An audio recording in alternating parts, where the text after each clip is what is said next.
Good morning mga dzai! Yes, wala muna tayong dragon ngayon. Relax kanyong auntie dzai kaya walang pasok dzai. Bagong lahat magilamos muna tayo, no? Sana At ito naman kay Josawa day, natingala ko dzai na bakit may sunga yung hiniwa niya. Hoy, ginuo ko. Akala ko kung ano na yung hiniwa mo, ba't may sunga yan? For today's video nga pala mga dzai, yes, ayaw kayo nagising inyong auntie dzai. Talagang nasanay na talaga ako dzai sa magising alas 5 dzai, no? And meron tayo ditong ampalaya day na napakalaki day, napakabaga kayo dzai. Oy, for dos kayo kabag-on day niya, dako pa dyan na taas. O ha, asa ka mangita na, lami dyan ni kayo day. Hindi talaga pwede day nakilapin natin to day kay matukam talaga tayo nito day. Oy, ginoo ko, Diyos ko Lord. Yes day, hiwain ko yan ng apat day para dumami naman ang ating paghiwa day, no?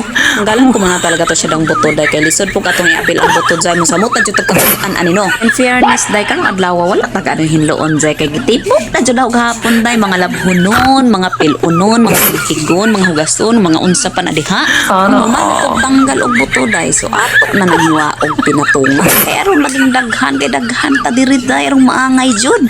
Di ba? Arong daghan ba kay usa naman taw nakabuok day, no? Arong daghan jud mahiwa, so ato pa jud nahiwa og kaupat. Yes day, nasanay lang talaga ako day no na ano mag padaghan no ang mga kay sa probinsya nga na arong kay gamay ra kay kadug gagmay ra man, so arong madaghan atong higagman jud hiwa ana ra na. Oh, grabe kayo yung auntie day. Oh, grabe ka gwapa. O lisnag lang kayong ilong din na. Manara kog hiwa na tanan day, no? Yes, tanan ang kaho nang gibutang ag asin kanang ampalaya di kadyo fait. Ug day ay ahong junakis day ahon na nagipakaon day gipataga timplahan og gatas ug pakaon og pan. Oh, yes.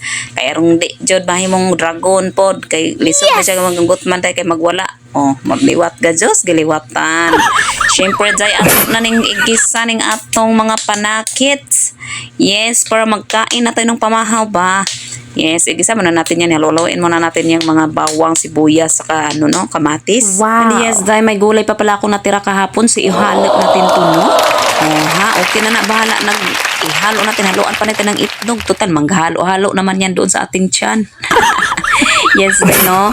Yes, meron ako nitong natirang gulay with broccoli. Yes. Grabe, Zay. Lami kayo ni siyang broccoli, Zay. Sa una, i-asjud ko kayo, Zay. Di ko kaila ng broccoli. Di po ko mukhang higin. Lagi na ang taganas kamunggay, no? Okay na kayo na uyon. Mapit na kayo, Zay, no? So, gitimplahanan ako na siya, Day. Ako rin na siya nagibutangan, Day, ko oyster niya. Ako po na siyang haluan ng itlog. Yes. O, kunting gamay bitchin. Okay na kayo na, Zay. Lami na. Solve na kanyang pamahaw. O, diba? Lami na kayo, Zay. So, kailangan dito mo kaugulay, no? And let's eat pamahaw, mga Zay. Og hanggang dito na lang ang aking video, Zay, dahil kakain na ako, Zay. Alam nyo naman, pag hindi ako nakakain na mabogahan, talaga kita ng apoy ngayon, Zay, no?